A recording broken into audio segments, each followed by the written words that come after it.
George Washington, our first and greatest president, he, early in his administration, got a letter from a rabbi at the Hebrew congregation in Newport, Rhode Island, thanking President Washington for having a country where they could practice their faith freely. And Washington wrote back, and he remarked something to the effect of how great it was to live in a country where your right to practice your faith is not something that's given to you and simply tolerated by political elites. It is something that is endowed to you by the hand of Almighty God.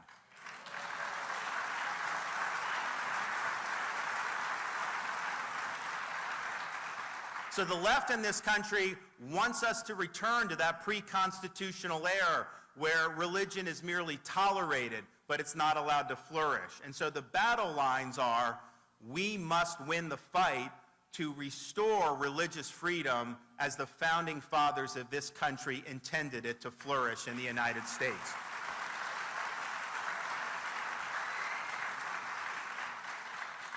And this is not just academic. We have seen instances in recent years where government targets places once considered safe havens like churches and like religious organizations, whether it's the left trying to force the Orthodox Jewish Yeshiva University to adopt a woke agenda against their will, whether it's secular bureaucrats abusing their power and acting as the arbiters of faith in this country, deciding which organizations are religious enough for them to, quote, deserve protection and which are not, or state governments weaponizing their power against religious expression. This can no longer go on in these United States of America, and we're going to do something about it.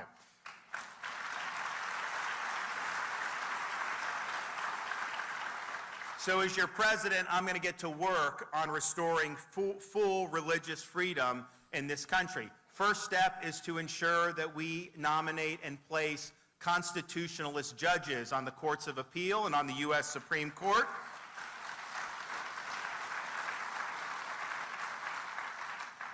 My nominees will reflect the jurisprudence of justices like Clarence Thomas and Samuel Alito Jr., the two greatest justices on the court.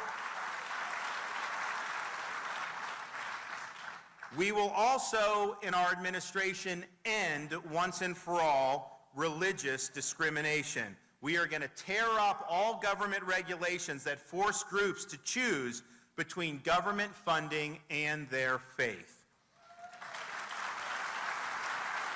Instead, we're going to actively incorporate the faith community into our administration. That's what we've done in Florida.